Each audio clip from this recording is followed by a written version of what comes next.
Today is April 4th. It's a Thursday. And today I want to talk about parenting. So my name's Chris Ann, and I have a 7 and 8-year-old girl and boy. So obviously I've been a parent for 8 years now. And we were terrified in the beginning, obviously, like most parents. We wanted to be amazing parents and do the best we could for our kids.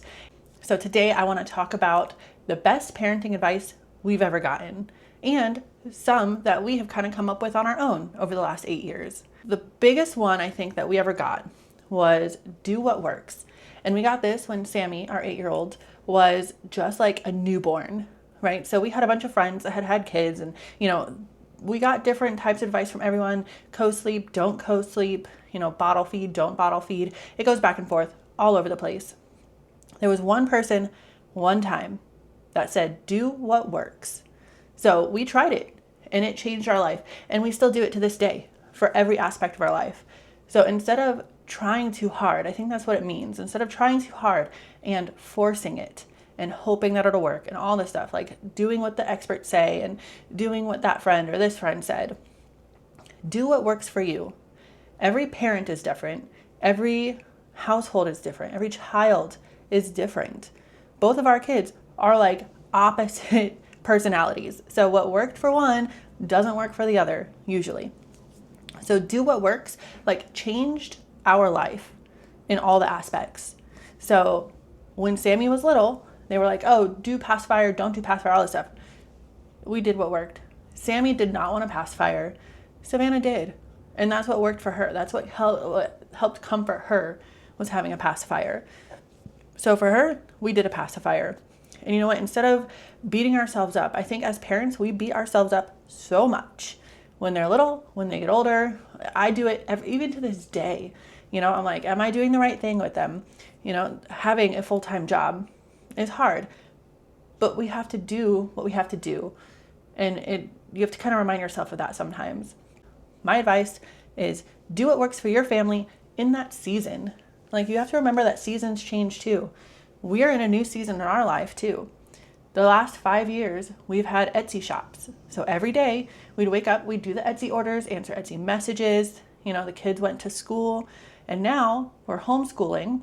We've kind of cut back a lot on the Etsy, and now I'm doing YouTube. So that's been a big change. And you know what? We're just kind of doing what works. My husband and I struggle a lot on what path to take, and if we should be doing this or that, or if we should be doing like focused effort together. And same with parenting too. Even right now when they're 7 and 8, should we be doing this homeschool curriculum, or should we be doing, forcing them to do, this core stuff, or letting them kind of unschool, or, trying to find a good balance. And we have to remind ourselves to do what works, like what works for our family. So I'm here today to tell you, do what works.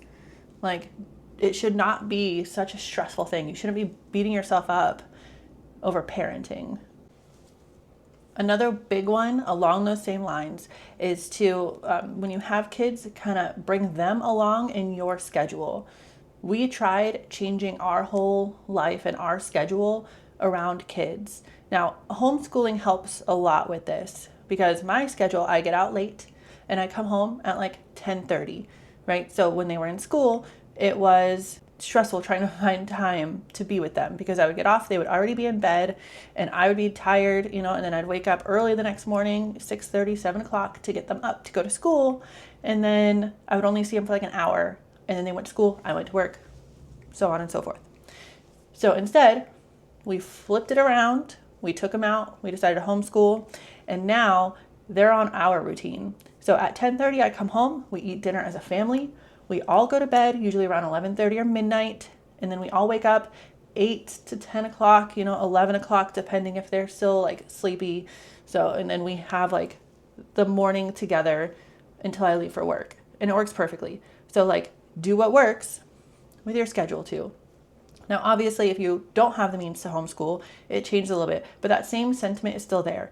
Like, what in your schedule can you change to make life easier for yourself? Like, don't let it be too stressful. Another big one is connection over perfection. And what that means is don't try and be perfect. Don't try and do everything the experts say, right? So just connect. Just try to be there for your kid, right? And it changes daily what they need, right? So my daughter, sometimes she needs all the hugs in the world and she needs comforting and all that stuff. But sometimes she just needs to be left alone and she just needs to be able to do what she wants to do in that moment. And that's okay.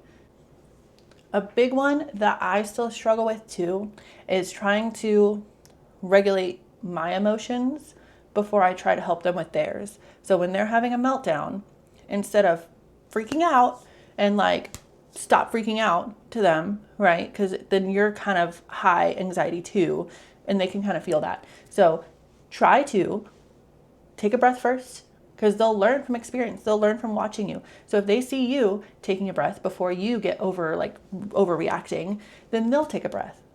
And that is important. So then you can calmly say, okay, what are you freaking out about?